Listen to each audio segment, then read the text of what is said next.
Olá, boa noite. Seja bem-vindo a mais uma Academia da Alma. Boa noite, pessoal, meus irmãos, tudo bem? Isso, Sejam bem-vindos. Isso, como você já pôde ver, eu estou aqui acompanhado do Diego. Você vai entender por quê, né? O Diego foi escolhido de propósito para esse início de uma nova série, né? Vamos começar hoje falando da disciplina do estudo. Vou explicar isso, né? Mais detalhes. Já falamos sobre a meditação, falamos sobre a oração e falamos sobre o estudo. E se tem alguém que estuda aqui, é esse menino, né? Eu gosto de deixar as pessoas sem graça. Nada. Quantas faculdades já tá na...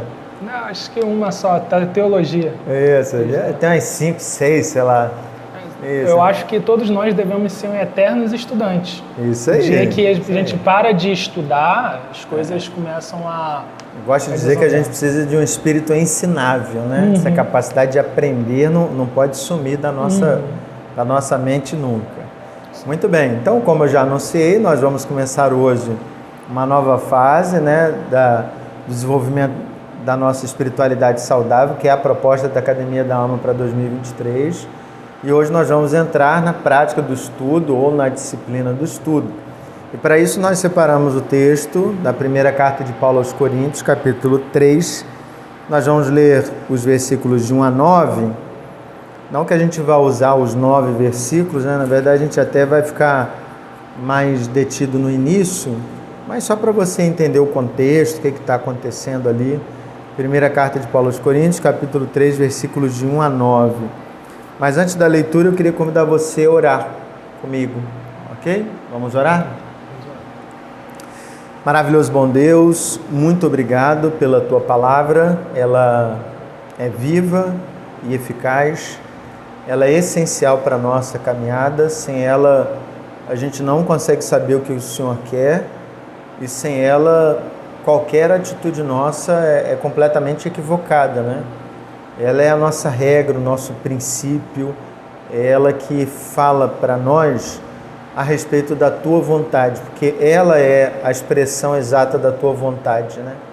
Então nós te agradecemos porque temos a palavra, porque podemos ler e agora nós vamos estudar a Tua palavra, né?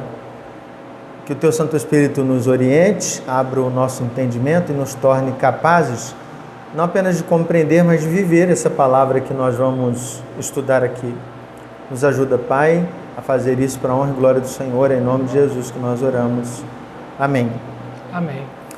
Muito bem, então vou fazer a leitura aí, primeira carta de Paulo aos Coríntios, capítulo 3, versículos de 1 a 9, diz assim: Eu, porém, irmãos, não vos pude falar como a espirituais, e sim como a carnais, como a crianças em Cristo. Leite vos dei a beber, não vos dei alimento sólido, porque ainda não podieis suportá-lo. Nem ainda agora podeis, porque ainda sois carnais. Porquanto, havendo entre vós ciúmes e contendas, não é assim que sois carnais e andais segundo o homem? Quando, pois, alguém diz, eu sou de Paulo, e o outro, eu de Apolo, não é evidente que andais segundo os homens? Quem é Apolo e quem é Paulo? Servos por meio de quem crestes, e isso conforme o Senhor concedeu a cada um. Eu plantei, Apolo regou, mas o crescimento veio de Deus. De modo que nem o que planta é alguma coisa, nem o que rega, mas Deus que dá o crescimento. Ora, o que planta e o que rega são um, e cada um receberá o seu galardão, segundo o seu próprio trabalho.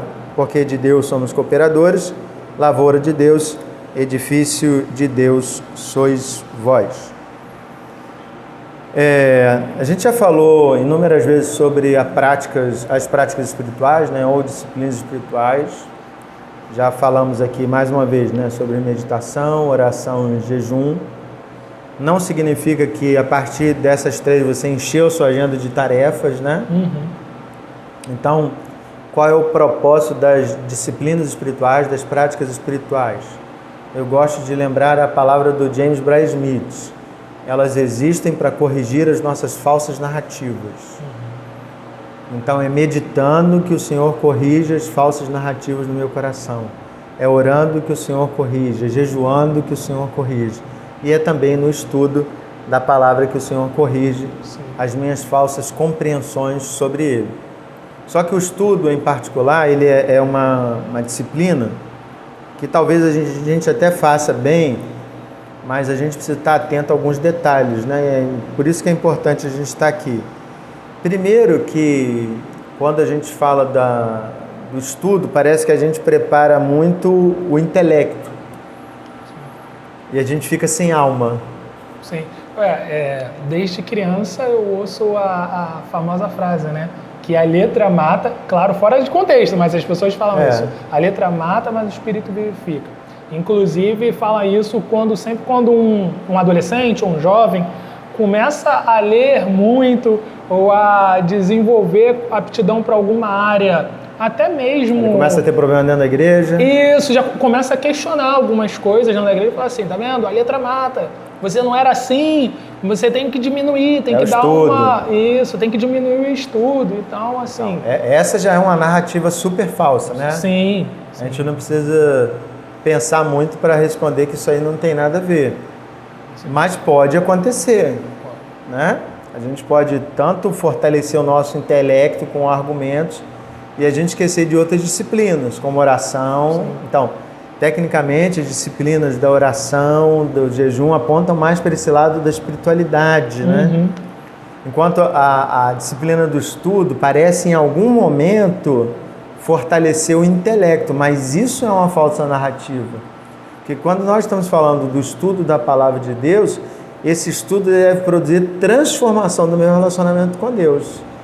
Então, eu não estou falando de vida espiritual, vida racional, estou falando de uma vida só, né? Eu sempre costumo dizer, eu tenho uma vida só, né? Sim, Quem tem mais de uma aí que dá conta dela. São os crentes gatos. Eu só tenho uma. Mas também, assim, o estudo também tem essa conotação, esse algo mais do intelecto, porque o estudo ele acaba sendo mais, dentro das disciplinas espirituais, sendo um dos mais visados, né? Uns que são mais fáceis de expor. E o nosso talvez coração, até de viver e compreender, né? Isso, e o nosso coração é muito enganoso, né? No sentido de você pegar uma prática que é divina, o conhecimento, você pegar ali a palavra do Senhor para você aprender mais, se deleitar no Senhor e usar aquilo dali para alguma forma te trazer arrogância, benefício próprio e tudo mais, e a gente não tem como não lembrar dos fariseus, né? Isso aí. Nesse sentido de... Eles eram letrados, no sentido de conheciam a palavra, mas essa mesma palavra... A direção estava errada, né? Eles precisavam... Em algum momento a gente vai tocar nesse texto aqui, nem vou falar muito neles. Tá, tudo bem. Que a gente vai trabalhar em algum momento a perspectiva da liberdade que esse conhecimento da palavra traz, né? A expressão lá de João. Sim. Muito bem, não vamos antecipar, já dei um spoiler aqui para você participar. Beleza. Bem, o apóstolo Paulo, ele começa falando aos Coríntios que ele não pôde falar a eles como espirituais, né? Então presume-se que essa fala de Deus para nós é como espirituais, ou seja, pessoas que são conduzidas pelo Espírito de Deus. Mas ele só pôde falar aos coríntios como carnais. E a segunda analogia que Paulo faz é que ele não deu alimento sólido, mas deu leite. O que significa isso? Para eles, para nós, né? O que significa isso? O apóstolo Paulo, ele deixa assim claro que existem fases, né, assim, na vida cristã, né? Quando ele fala sobre... Como existe na vida humana, né? Na vida humana, sim. Ele faz uma analogia, tipo assim, não tem como vocês não entenderem o que eu estou falando, né? Eu acho isso muito interessante que diversas vezes na palavra de Deus, assim, Jesus, ele falava de uma forma que todos entendiam e o apóstolo Paulo também, né? E aí você vê pessoas utilizando o estudo para falar coisas que as pessoas não conseguem compreender.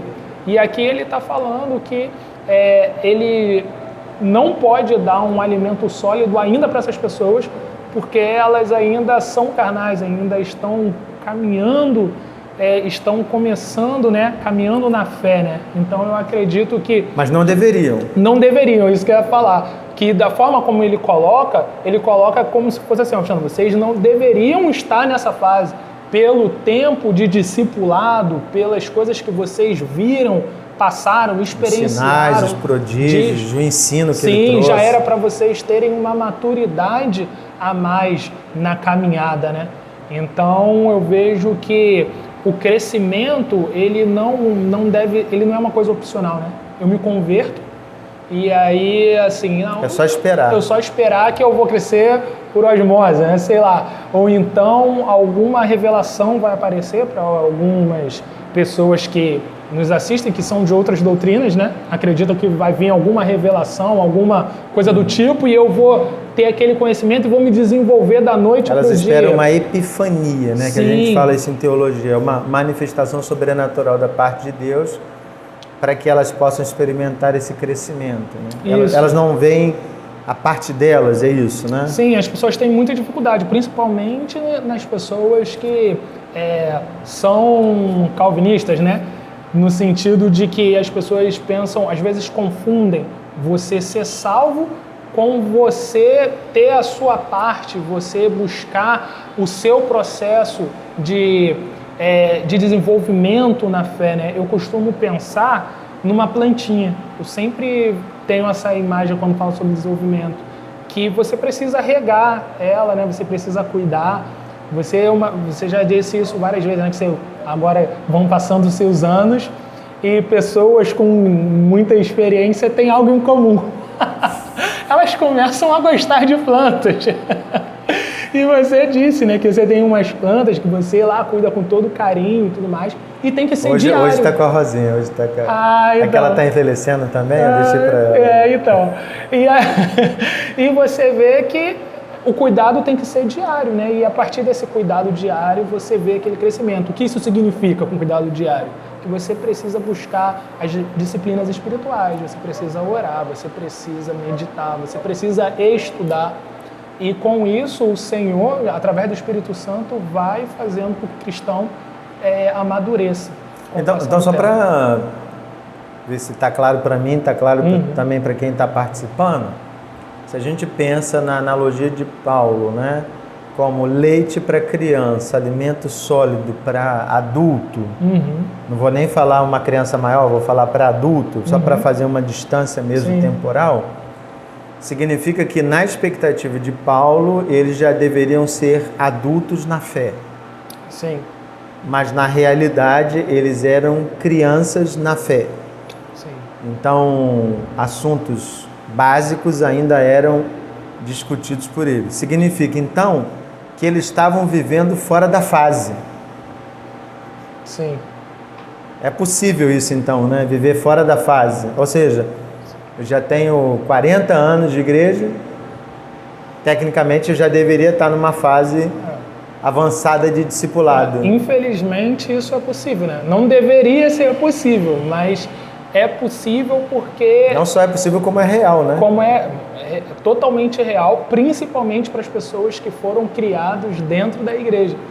E isso é um fenômeno que nós deveríamos parar para refletir. O porquê isso acontece, em sua maioria, com pessoas que tiveram toda uma base, tiveram todo tipo de experiência na fé e não se desenvolveram. Você consegue, olhando para a vida dessas pessoas, você percebe que elas estão vivendo uma infância na espiritualidade, enquanto já era para estar vivendo já a fase adulta, né? É aquela questão de que são eternos neófitos na fé e não conseguem desenvolver porque não conseguem perceber isso que eu acabei de falar, sobre o cuidado individual que elas precisam ter. O Senhor já fez tudo por nós, e eu falo no sentido de salvação, já fez muito por nós, que foi nos salvar. Mas o cuidado com a nossa plantinha, o cuidado com a nossa fé, com a nossa espiritualidade, requer de nós. Então, acho importante até abrir um parêntese aqui, que talvez a gente tenha a tendência, a partir disso que a gente está falando, de pensar em nomes, né? Fulano está fora de fase. Verdade. Fulano deveria estar nessa fase, fulano não está. Então, se você começou a caminhar, para. Porque essa palavra precisa ser tida por nós como um espelho. É o Fábio olhando no espelho e diz assim, o Fábio tem 43 anos, é a minha idade.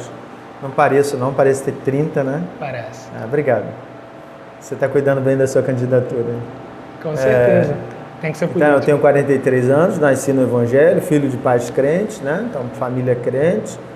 Então, o que se espera do Fábio? Eu preciso olhar no espelho e dizer assim, diante de tudo que eu ouvi, eu preciso estar num grau de maturidade. Então, essa análise é pessoal. Sim. Não cabe agora eu ficar... Até porque, se eu faço isso, eu vou cair no mesmo erro que os coríntios fizeram, mas não vou tocar nesse erro agora. Isso deu a entender porque eu falei, né? Quando você olha para a vida dessas pessoas, você percebe, porque eu estou falando na perspectiva do apóstolo Paulo, né? Ele olhar para a igreja, olhar para os membros da igreja e falar assim, poxa, já eram para eles estarem vivendo, já eram para eles estar maduros por tudo que eles vivem no dia a dia, e mesmo assim eles continuam correndo dos mesmos erros, partidarismo, é fofoca, é não sei o quê, nhenhenhê, e ao invés de se preocupar em proclamar o evangelho, se desenvolver. Então, quando eu falei de olhar para você perceber na vida dos irmãos, é da perspectiva do apóstolo Paulo, quando ele escreve. Entendi, eu só fiz o parênteses aqui para a gente realmente entender o contexto que você está falando, Sim. mas para a gente não reproduzir isso como forma de julgamento, né? A partir desse olhar de Paulo para a comunidade, ninguém poderia ou tinha o direito de olhar para Paulo e dizer assim, poxa, mas ninguém me ensinou, né? Ou não veio aqui um anjo contando isso. É isso, né? Sim. Paulo está responsabilizando essa igreja e é nessa perspectiva de responsabilidade que a gente também precisa ler hoje. Ou seja, há uma responsabilidade de minha parte, é isso? Sim. Uma responsabilidade grande da nossa parte, né?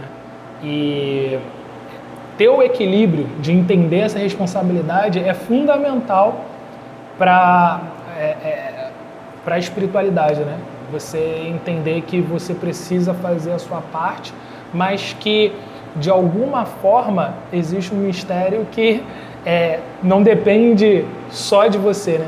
Mas aonde começa você e onde começa o espírito e tudo mais, eu acho que isso daí já é uma coisa que é uma reflexão que não vale a pena ser o nosso feito. Papel é a busca, né? Olhando do Sim. texto profético, buscar-me-eis e me achareis quando me buscardes de todo o vosso coração. Então, qual é o nosso papel? Buscar.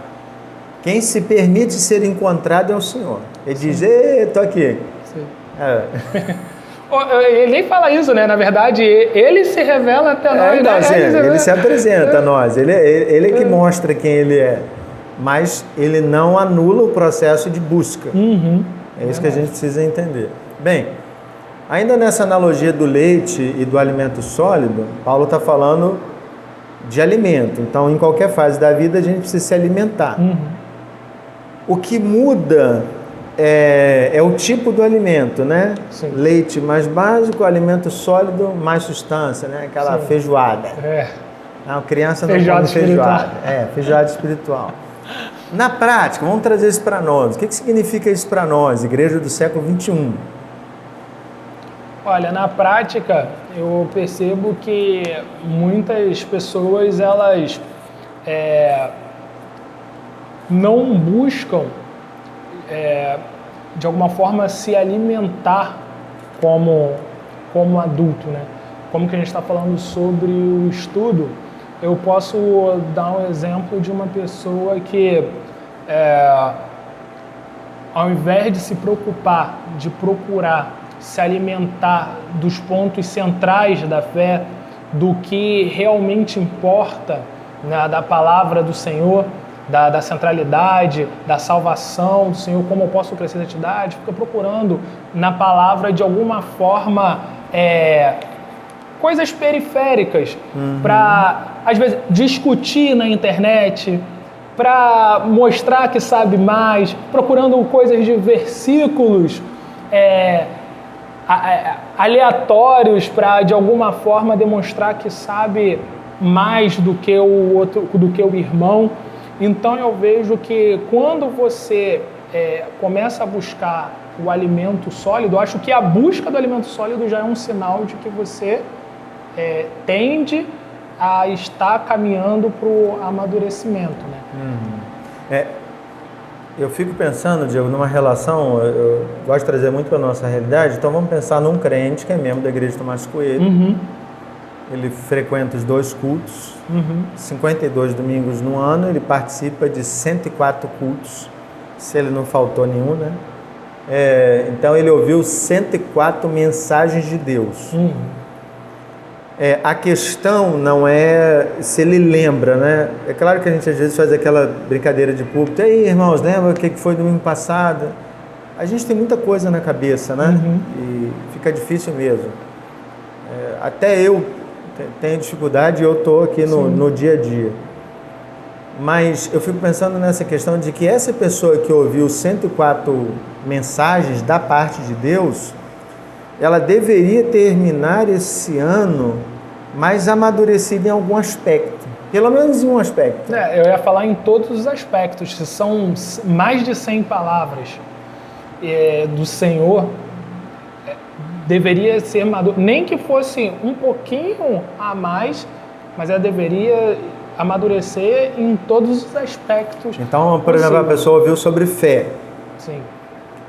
O que você está querendo dizer essa pessoa, ela ouviu sobre fé, o que a palavra diz sobre fé, ela foi confrontada com certeza durante a palavra, ela saiu incomodada. Abri um parênteses aqui de novo, o Diego falou de assuntos periféricos. O que às vezes eu vejo as pessoas comentando? Pô, gostei do seu terno. Eu gosto quando você aumenta o tom de voz. Isso é periférico. Isso não é a mensagem é o conteúdo. Pode ser a voz suave de um pregador, pode ser uma voz mais agressiva, pode ser alguém que gesticula, alguém que não gesticula, né? Alguém que ficou com a cara enfiada no papel o tempo todo, ou alguém que falou de coisa. Isso não faz diferença na prática. A questão a pessoa ouviu sobre fé. Então Deus requer que a minha vida de fé seja assim. O que se requer na disciplina do estudo é que essa pessoa que ouviu sobre fé, ela se aprofunde nessa experiência de fé, ou seja, a partir do que a palavra está dizendo, não foi uma meditação, foi um estudo, né, trazido pelo pregador, mas esse crente ele deve chegar em casa, ler mais sobre isso, conversar com Deus a partir disso, ler outros textos sobre fé e avaliar a sua vida e dizer assim, caramba, nesses momentos aqui a minha fé é complicada.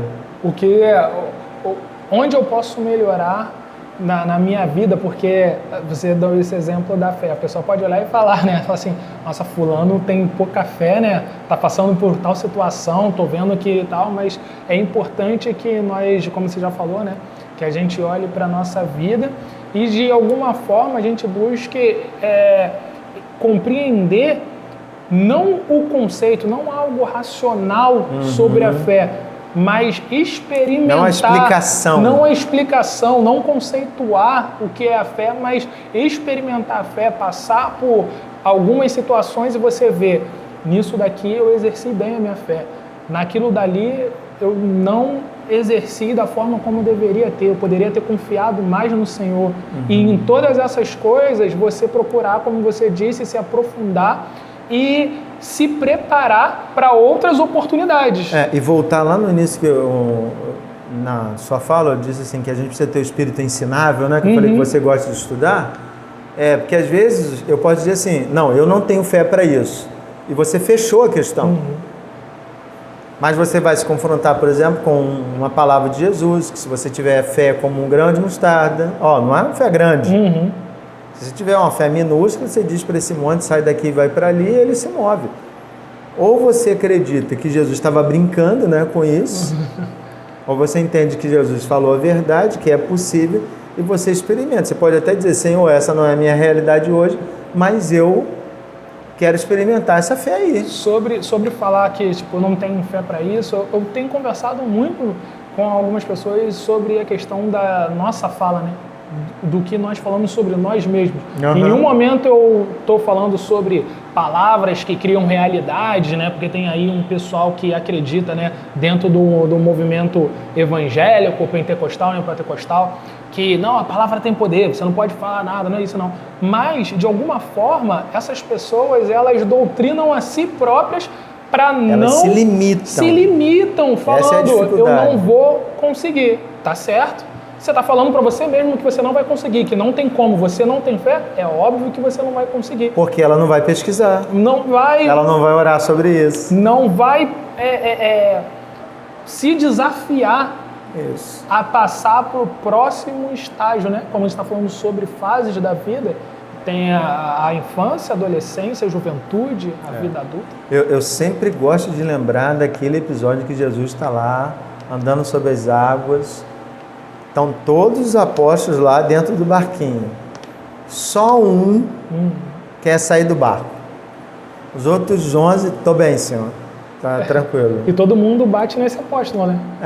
Todo mundo bate no Pedro que tentou sair do barco, entendeu? A gente é crítico. Pedro afundou, né? Duvidou. Os outros, irmão, nem se lançaram. Eu vi um vídeo desses... São tão céticos que... Não, tá bom, eu tô satisfeito. Eu vi um vídeo desses dias na internet de um mar, né? Tava num navio, aí mostrando assim é um mar revolto, na vida real. O navio faz assim, ó. Eu falei assim, cara, Pedro era sinistro mesmo, cara. Ele teve uma fé que, assim, cara, absurda de você e o detalhe naquele momento. Ele experimentou andar sobre as águas. Ele andou sobre as águas. O texto diz isso. Ele começa a afundar quando ele perde o olhar. Sim. Então, mas aquela experiência foi única. Todos os apóstolos poderiam ter tido aquela experiência. Mas eles ficaram tão travados, dizendo assim, não, eu estou satisfeito, não tenho fé para isso. Então ficaram ali dentro. Sim. Não é questão, às vezes a gente olha muito para nós, né? Eu não consigo, eu não posso. Não é o que Jesus pode fazer a partir de mim. Não, é o que Ele pode fazer em mim, independente de mim. Não está em jogo aqui quem é o Fábio. Às vezes você pode não ter tido nenhuma experiência sobrenatural e você fica com medo de se encontrar com aquela experiência sobrenatural e dizer, eu não consigo. Não, claro, Satanás vai dizer para você, quem é você? Você vai dizer assim, não, mas não sou eu que estou aqui, eu estou aqui em nome de alguém, em nome de Jesus. Então, não é você que está em jogo, né? Sim. A gente falou sobre fé, mas aí tem uma questão prática que me vem à mente, né? Porque assim como os coríntios, né, eles eram como crianças, eu às vezes acho que a gente é meio infantil. Eu estou generalizando, né? Eu estou botando todo mundo no mesmo bolo para ninguém ficar magoado, nem ficar triste. Eu fico pensando quantas vezes a gente já falou na igreja sobre assuntos elementares, básicos. Leite, perdão. Vamos parar nisso. Eu ia falar perdão, graça, pecado, mas vamos parar no perdão. Cara, não adianta. A palavra de Deus é claríssima sobre perdão. Alguém pode não perdoar o outro? Não. Você vai na prática. É um irmãozinho que se acha no direito de não perdoar. E tem 1 milhão de justificativas e motivos. Tem justificativas para fazer. Ele tem até versículo bíblico. Versículo bíblico, doutrina, teologia, livro. Ele usa tudo para se defender. Ou seja, ele não consegue avançar porque ele está travado nos princípios básicos. Mas é porque ele não aprendeu? Não. É porque ele não quer se libertar daquilo que ele já foi ensinado por Deus. Qual o conceito de graça? Se qualquer pessoa pega o conceito da graça e vive em pecado, desculpa, você não entendeu o que é graça. Você está bebendo leite e está com conversa fiada de quem já está comendo alimento sólido. Mas não parece que a gente fica girando assim, em temas básicos? Você não tem essa sensação também? Sim. Muitas vezes você já falou, acho que você falou praticamente os temas que são pregados semana após semana. E eu vejo muito isso. Você falou sobre perdão, graça, mas tem a contrapartida também sobre você não ser permissivo com o pecado. Eu acredito que essa parte, esse aspecto da espiritualidade demonstra muito claramente que fase o cristão está. Por quê? Se ele é permissivo com o pecado, se ele tem justificativa, ele tem desculpa para continuar vivendo daquela forma e usando versículo bíblico isolado, falando que, usando da graça, usando todo o arcabouço, pode-se dizer, né, de temas bíblicos para não combater, para não confrontar, para erradicar o pecado da vida dele, ele está não só bebendo leite, mas um leite estragado, né? Não é só o fato de beber leite. Assim, extra bíblica. Paulo está falando aqui, vocês estão bebendo leite. Não, é o leite estragado, leite azedo. Porque você usa da palavra de Deus para... Olha que contradição, que loucura. Usar versículo bíblico isolado, usar da palavra de Deus, usar de conceitos divinos para fazer aquilo que é contra a palavra de Deus, que é você viver no pecado. Aí a gente pode até entrar na questão prática que Paulo está apontando aqui aos Coríntios, né? Voltando lá para o versículo 3, do capítulo 3, né? Por que Paulo está chamando eles de carnais e não espirituais? Por que está dizendo que eles são criancinhas e não adultos na fé? Porque existia entre eles ciúmes e contendas. E é interessante que quando você olha lá no capítulo 1, no versículo 11, pois a vosso respeito, meus irmãos, fui informado pelos da casa de Clói, os da casa de Clói contaram tudo, né? Paulo, você nem imagina o que está acontecendo lá na igreja. Melhor sei lá, hein? O negócio tá feio. Sempre tem uma abençoada, né? Mas foi importante. Versículo 11. Foi direcionado por Deus. Ele foi informado pelos da casa de Clói que há contenda entre vós. Então, assim, tem briga declarada entre os irmãos. Não é só uma questão de opinião, não. Eu sou de Paulo, de Apolo. Não é isso não, irmãos. O que Paulo está dizendo é que esse pessoal tá se distanciando, eles não conseguem viver como corpo. Então, assim, vamos pensar em unidade. Unidade não é um princípio básico? Sim. Eles romperam a unidade por causa da ideologia deles de que alguém é maior. E é por isso que Paulo está falando que eles são carnais, né? Sim. Extremamente carnais, né? Eu estou pensando aqui da família do Clói contando. Do Clói. Foi muito bom isso. Mas extremamente carnais, e aí quando aplicando para os nossos dias, né, isso é para a gente refletir também, né? Para refletir como igreja, né? Você olha também de um lado pessoal, mas também a gente pode pensar também como comunidade. Às vezes você não está dentro de uma situação, mas você está enxergando aquela situação ali e o que você faz? Será que você ignora? Fomenta, se omite, enquanto o seu papel era para ser a sua maturidade também vai ser vista ali, né? Vai ser vista ali. Será que você não deveria agir como um irmão maduro que come alimento sólido e chegasse, irmãos, vamos aqui e tal, conciliar? Ou então você não realmente usa também versículo bíblico para dizer algumas coisas, fala assim, realmente você não é obrigado a suportar determinadas coisas e tal. Então, assim, a reflexão vale para o âmbito pessoal, mas também para o âmbito de eu preciso pensar que se eu ignoro princípios básicos do Evangelho, não adianta eu ficar clamando por mais do Espírito, porque, na verdade, eu estou clamando pelo Espírito vivendo de forma carnal. Essa é uma conexão importante que você precisa fazer. O apóstolo Paulo, em uma das suas cartas, né, acho que é Filipenses, estou citando aqui de cabeça, né? Ele diz que a gente deve caminhar de acordo com aquilo que a gente já alcançou.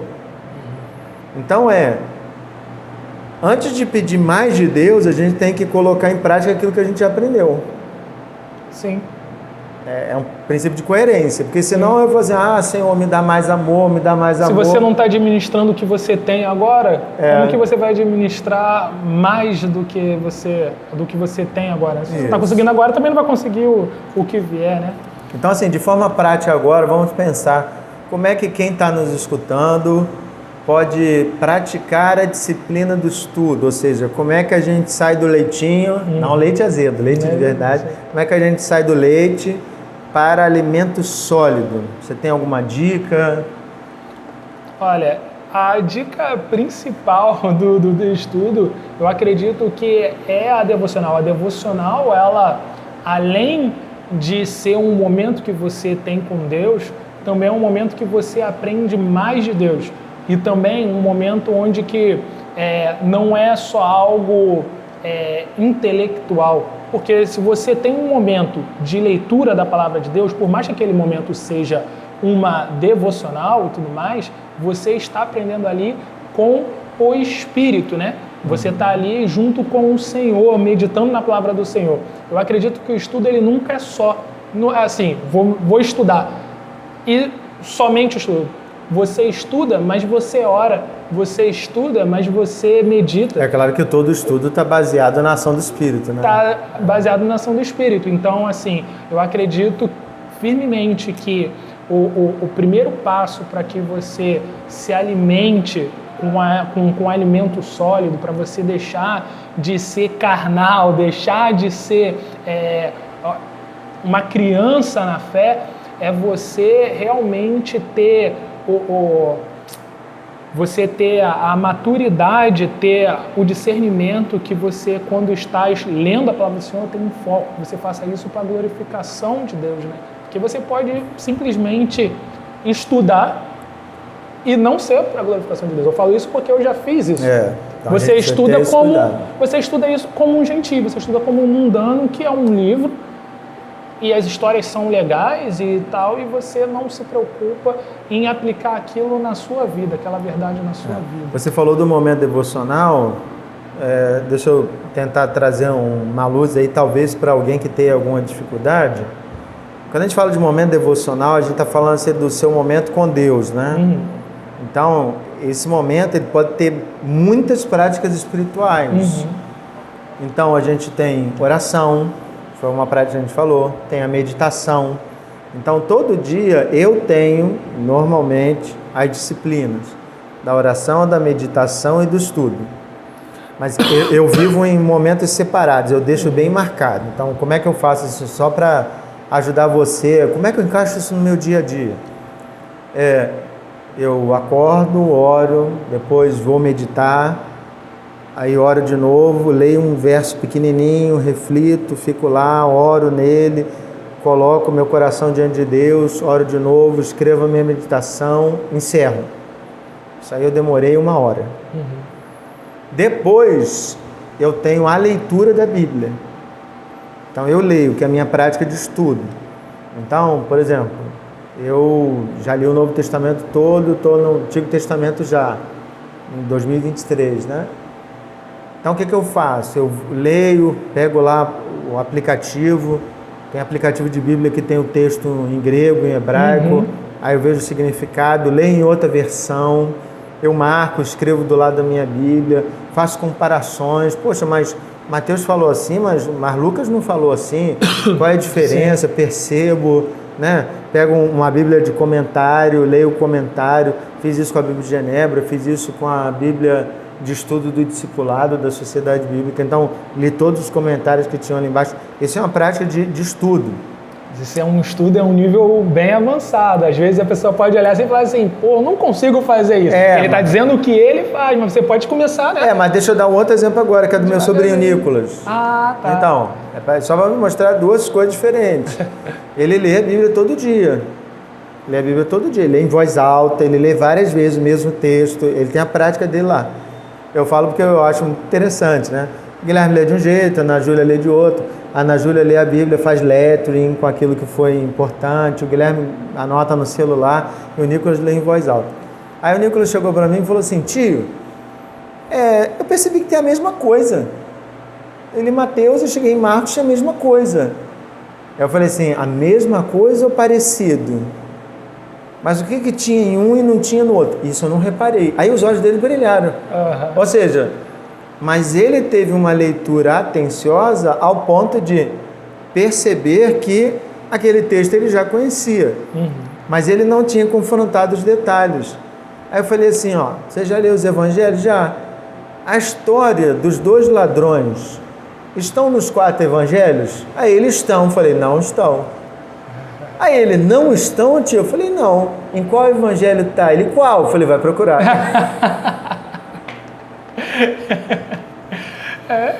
Percebe? Sim. Então É de você começar a descobrir isso. Isso faz toda a diferença. Por exemplo, hoje eu falei dos dois malfeitores. Eu não vou falar que o nome não é nem considerado por nós, é uma igreja, considerado uma seita. Com aquela palavra de Jesus para o ladrão, né? Hoje estarás comigo no paraíso. A justificativa dessa seita para falar do sono da alma é que Jesus disse hoje, vírgula, estarás comigo no paraíso. Não é que Jesus disse hoje, no sentido daquele ladrão estar com Jesus na realidade eterna no mesmo dia, mas que Jesus estava dizendo para ele naquele momento. Ou seja, a inclusão de uma vírgula, né, fez com que se criasse toda uma teologia em cima disso, e uma teologia equivocada, porque não está assim no texto grego. Se a pessoa tivesse estudado um pouquinho mais, assim, mas um pouquinho, não é estudo profundo, não. Eu acho que nesse caso é ter a curiosidade e honestidade, porque eu acho que são duas coisas que são essenciais para quem quer estudar. Honestidade. A curiosidade e a honestidade, porque você cria toda uma hipótese do que pode ser, mas de você ser honesto e falar assim, cara, mas pensei que era isso, mas não é. Não é nada disso. Então, assim, e voltar atrás. E voltar atrás, reconhecer que estava errado. É o que, infelizmente, não acontece. Outra forma que as pessoas podem começar a desenvolver a disciplina do estudo por exemplo, você chegou domingo na igreja, ouviu sobre perdão. Aquele assunto não foi esgotado pelo pregador, com certeza. Por melhor que seja o pregador, né? Pode ser um pregador super mega famoso, ungido por Deus, mas ele não vai esgotar o assunto. Ele vai falar do perdão numa perspectiva. Existem centenas de perspectivas, situações do perdão e variantes e tudo mais. Então, pega aquele tema que foi falado domingo, faz uma pesquisa. Perdão, pega um estudo bíblico, pede para o seu pastor, pede para o seminarista. Poxa, eu queria saber mais sobre perdão, tem um material bom. Poxa, tem esse livro, tem esse artigo, tem esse vídeo. Então, é de você se inteirar e aprender para que você cresça nesse assunto e não fique só limitado àquilo que o pregador te falou. Né? É como os crentes de Bereia. Isso. Eles iam ouvir, é isso mesmo, e cresciam e aprendiam, né? Mas a disciplina do estudo é uma disciplina... Inclusive, nós estamos só visando só um aspecto, né? Aqui a gente está falando sobre o estudo, mas no sentido de espiritualidade, de alimento, um alimento sólido e um alimento que não é sólido. Falando de porquê, né? Por que estudar, né? Sim, porque senão a gente fica fora da fase. É só a introdução. Então, a conclusão de hoje, né? Caminhando para o fim, que a gente já está na hora, é mostrar para você o seguinte: se você não estuda, você não cresce. Você pode ter 80 anos, 90 de crente, mas ser como uma criança, imatura. Né? Se você não se dedica, se você não busca, não há desenvolvimento. Certo? Certo. Até porque quando você passar pelos momentos de dificuldades, pelas tempestades, o que vai vir na sua mente? Se você não estudou para você confrontar. Exatamente. Né? É que um professor meu diz, né? São os versículos Obadias. Eu achei isso muito interessante, que ele falou Obadia significa servo de Deus. Aqueles versículos que nos momentos de dificuldade você lembra. E aí nas provas ele sempre perguntava, caridoso, né? Muito piedoso, ele botava lá meio ponto. Qual é o seu versículo Obadias dessa semana? E aí, em todas as provas, eu estava passando por um momento que era 1 Pedro 5,7. Lançai sobre ele toda a vossa ansiedade, porque ele tem cuidado de vós. Quando você estiver passando por dificuldade, que versículo Obadias vai vir na sua mente se você não ler a palavra de Deus? Se você não estuda, Se você não estuda. Exatamente. Muito bom, gostei muito desse bate-papo aqui. Tenho certeza que você também foi abençoado. Começamos hoje, então, a nova fase. Fique ligado aí, semana que vem, mais sobre a disciplina do estudo. Diga agora para nós. Sim. Pai, obrigado, Senhor, pelo privilégio, pela oportunidade de ler de falar, de aprender mais da Tua Palavra, Pai. Te peço, Pai, que o Senhor coloque em nossos corações o desejo de aprender mais de Ti, aprender mais da Tua palavra, Pai. Que o Senhor abençoe, Senhor, as pessoas que estão assistindo esse estudo, que o Senhor coloque, Senhor, o desejo delas quererem te conhecer cada vez mais, Pai. Que nós não venhamos, Senhor, nos conformar com a fase que nós estamos atualmente na nossa vida espiritual. Que a gente venha buscar cada dia mais, Senhor, se aprofundar no nosso relacionamento contigo, que a cada dia a gente venha te buscar, Senhor, para a Tua honra e para a Tua glória, Pai. Que a Tua palavra, Senhor, que o estudo da Sua palavra não seja feito, Senhor, somente por causa do intelecto, mas que a gente venha fazer, Senhor, por causa do nosso coração.